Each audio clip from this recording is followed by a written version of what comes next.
बहुत समय पहले की बात है। एक घना और सुंदर जंगल था जहाँ हर तरह के जानवर रहते थे। इस जंगल में सबसे ज्यादा मस्ती और शरारत करने वाला एक बंदर था जिसका नाम था बंटू। बंटू का दिन पेड़ों पर उछल कूद करने, हाथी के पीछे से पत्थर फेंकने और कभी कभी शेर की पूंछ खींचकर भागने में बीतता था। जंगल के सारे जानवर बंटू की इन हरकतों पर खूब हंसते और मजे लेते थे, लेकिन कभी कभी बंटू की शरारतें उन्हें परेशान भी कर देती थीं। एक दिन बंटू जंगल के सबसे बड़े बरगद के पेड़ पर चढ़ा हुआ था। पेड़ की ऊंचाई पर उसे एक चमकता हुआ फल दिखाई दिया जो किसी जादुई चीज की तरह चमक रहा था। बंटू ने मन में सोचा, अरे वाह, ये तो कोई जादुई फल लगता है, चलो देखते हैं क्या होता है। बंटू ने बिना समय गंवाए फल तोड़ लिया और झटपट खा लिया। जैसे ही फल उसके गले से नीचे गया, उसे अपने अंदर कुछ अजीब सा एहसास हुआ। पेड़ से नीचे उतरकर बंटू चिल्लाया, अरे मैं तो बोल सकता हूँ। जंगल के सारे जानवर बंटू की यह बात सुनकर दंग रह गए। एक बंदर जो इंसानों की तरह बोल सकता है,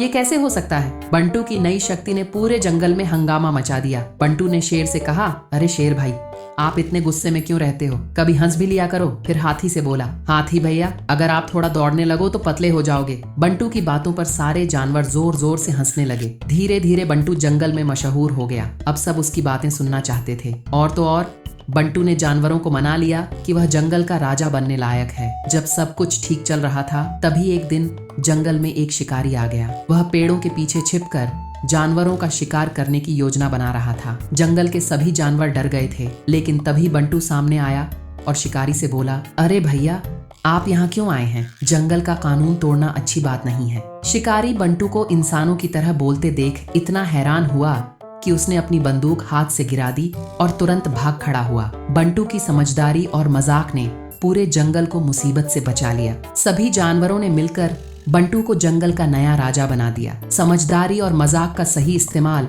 हर मुसीबत का समाधान कर सकता है।